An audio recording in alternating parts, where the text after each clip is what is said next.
दोस्तों ये कहानी है जॉन नाम के एक लड़के की जो अपने माँ के साथ न्यूयॉर्क के एक छोटे से गांव में रहता था। उसके घर के हालात काफ़ी बुरे थे। उसकी माँ घर चलाने के लिए 2-3 अलग अलग जॉब करती थी। जॉन अपने अड़ोस पड़ोस के आवारा बच्चों के साथ दिन भर घूमता रहता था। वहाँ के छोटे छोटे बच्चे भी गन्स, ड्रग्स, चोरी चकारी इन सभी क्राइम में इन्वॉल्व रहते थे। जब जॉन हाई स्कूल जाने लगा तब उसकी माँ को यह एहसास हुआ कि अभी उन्हें जॉन की परवरिश पे ध्यान देना होगा, इससे पहले कि वो आवारा बच्चों के साथ रह के किसी क्राइम में फंसे। इसीलिए उन्होंने अपने सारे जॉब छोड़ दिए और अपना घर $80,000 पे गिरवी रखा ताकि वो अगले 3 साल तक अपने घर का खर्चा उठा सके, जब तक कि जॉन अपने हाई स्कूल से ग्रेजुएट नहीं हो जाता। एक तरह से देखा जाए तो वो एक माँ की अपने बच्चों के भविष्य के लिए एक इन्वेस्टमेंट थी। अपने हाई स्कूल के टाइम से ही जॉन एक पार्ट टाइम जॉब करता था और उससे उसने बहुत सारे पैसे जमा किए थे। जैसे उसकी पढ़ाई खत्म हुई उसने उन पैसों से एक 15 सीटर वैन खरीदी और ट्रांसपोर्ट का बिजनेस शुरू कर दिया। उसने अपने बस का किराया पब्लिक ट्रांसपोर्ट के बस से 15 सेंट कम रखा और पैसेंजर को जहां उनकी मर्जी चाहे वहां उतरने की अनुमति दी। ये काफी वैल्यू एडेड सर्विस थी और लोगों को काफी पसंद भी आई। लेकिन अनफॉर्चुनेटली एक दिन उन्हें ट्रांसपोर्ट डिपार्टमेंट ने बहुत बड़ा फाइन मारा और उनका शेयर राइड का बिजनेस बंद हो गया। लेकिन उस पॉइंट तक उन्होंने अपना कपड़ों का नया बिजनेस शुरू किया था और अपने वैन में से वो टी शर्ट, हैट्स और कुछ और सामान मार्केट में जाके बेचते थे। कभी कभी तो वो उस वैन में खड़े रह के ही अपना माल बेचते थे। ऐसा करते करते उन्होंने काफी कम टाइम में बहुत बड़ा बिजनेस खड़ा कर दिया था। उस कपड़ों की कंपनी को आज फूबू ब्रांड के नाम से जाना जाता है और वो लड़का और कोई नहीं बल्कि फूबू ब्रांड का फाउंडर डेमन जॉन है, जो शार्क टैंक यूएस शो में एक शार्क भी रह चुके हैं। वे एक best selling book power of broke के ऑथर भी है। दोस्तों आज मैं पावर ऑफ ब्रोक इस बुक में से कुछ ऐसे पॉइंट शेयर करूंगा जिससे आपका माइंडसेट चेंज हो जाएगा।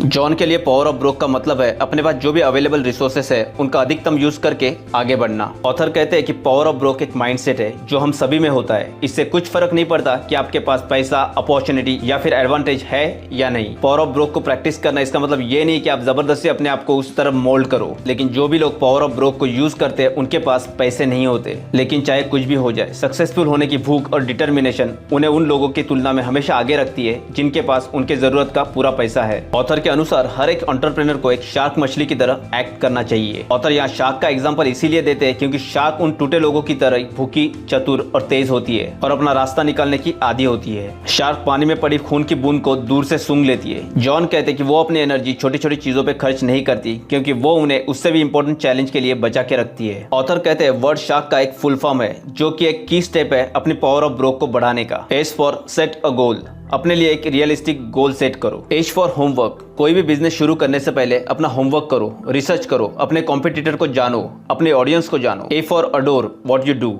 अगर आपको सक्सेसफुल होना है तो आपको आपके काम से प्यार होना चाहिए। Are for remember you are the brand, आपका बिजनेस आपके सेल्फ इमेज पे डिपेंड करता है जो आप समाज में कैरी करते हो। आप लोगों के लाइफ में क्या वैल्यू ऐड करते हो, आप अपने कस्टमर से किस प्रकार का व्यवहार करते हो, सब आप पे डिपेंड करता है, सिर्फ आप पे। ए फॉर कीप स्विमिंग, हमेशा आगे बढ़ते रहो एक रियल शार्क की तरह जो हमेशा किसी भी अटैक के लिए रेडी रहता है। ऑथर कहते हैं जब वो शार्क टैंक में थे तब उस शो का सबसे बेस्ट स्पीच दिया था एक 11 साल के बच्चे ने। उनका नाम था मोजिया ब्रिजेस, जिसे मो के नाम से भी जाना जाता है। मो एक हैंडक्राफ्टेड बो टाई बनाने वाले कंपनी के को फाउंडर है। ये बो टाई उन्होंने सबसे पहली बार खुद के लिए बनाया था। इसके लिए उन्होंने उसकी माँ और नानी की मदद ली थी। इस बिजनेस की शुरुआत इसीलिए हुई थी कि मो अपने रेगुलर बो टाई से तंग आ चुके थे और कुछ स्टाइलिश पहनना चाहते थे। जो टाई वो पहनते थे वो एक ही कलर की काफी बोरिंग होती थी लेकिन फिर भी काफी एक्सपेंसिव होती थी। तभी उनके ग्रैंडमदर ने उन्हें ये बिजनेस करने के लिए पुश किया। वो खुद एक प्रोफेशनल टेलर थी। कुछ पुराने कपड़ों को यूज करके उन्होंने बो टाइज बनाना शुरू किया। उनको देख के मो भी जल्दी सिलाई का काम सीख गया। हर रात कुछ समय डेडिकेटेडली बैठ के वो नई टाई सीते थे जो वो नेक्स्ट डे स्कूल में भी पहनते थे। उनके टाइज उनके दोस्तों को काफी पसंद आने लगी थी। मो ने नई टाई बनाकर अपने दोस्तों को बेचना शुरू कर दिया। इसी तरह उनको उनके पहले कस्टमर मिले। उनके टाई के चर्चे धीरे धीरे उनके स्कूल से उनके लोकेलिटी तक पहुंच गए। अब उनके एरिया का हर टीनेजर मो की बनाई स्टाइलिश टाई पहनना चाहता था। जब स्टीव हार्वे शो के प्रोड्यूसर ने मो के बारे में सुना तो उन्हें अपने शो पे इन्वाइट किया।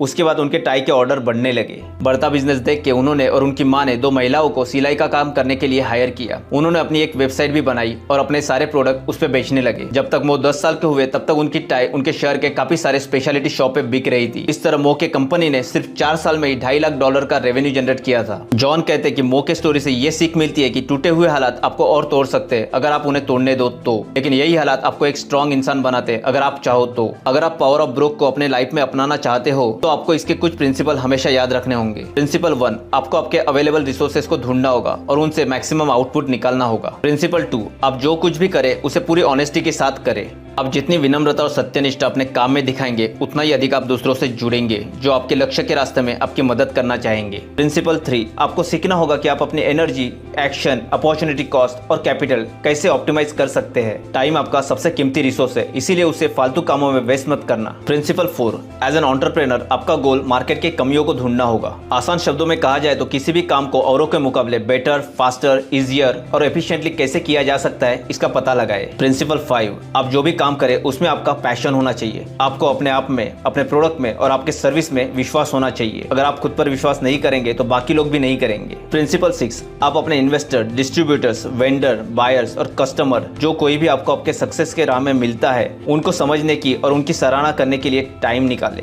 प्रिंसिपल 7, हमेशा लॉजिक, डेटा, रियलिस्टिक प्रोजेक्शन के साथ अपने विजन का समर्थन करें, क्योंकि विशफुल थिंकिंग हमेशा आपके अगेंस्ट काम करती है और आप पे बुरा असर डालती है। प्रिंसिपल 8, भविष्य के परिणामों के बारे में आशावादी रहे और विश्वास करें कि आपकी सफलता आपके भीतर है। अपने लक्ष्यों को दृष्टि में रखें और उनके बारे में विचार करके अपने प्रत्येक कार्य को संचालित करें। इस बुक में जॉन हमें बताते हैं कि किसी भी चीज से वंचित होना अक्सर आपके सबसे बड़े फायदे में बदल सकता है। पैसों की कमी को अपने ऊपर हावी ना होने दे, इसके बजाय पावर ऑफ ब्रोक की माइंडसेट को अपनाएं और अपने स्थिति का अधिकतम लाभ उठाने के लिए दृढ़ रहे, क्योंकि आपके पास उल्लेखनीय चीजों को हासिल करने का मौका है। दोस्तों, अगर आप भी लाइफ में कुछ बड़ा हासिल करना चाहते हो लेकिन पैसों की कमी की वजह से अपने आप को रोक रहे हो तो आपको ये बुक एक बार जरूर पढ़नी चाहिए। इस बुक की लिंक मैंने डिस्क्रिप्शन बॉक्स में दे रखी है। तो आज के लिए इस वीडियो में इतना ही। ये वीडियो आपको कैसे लगा ये कमेंट करके जरूर बताना।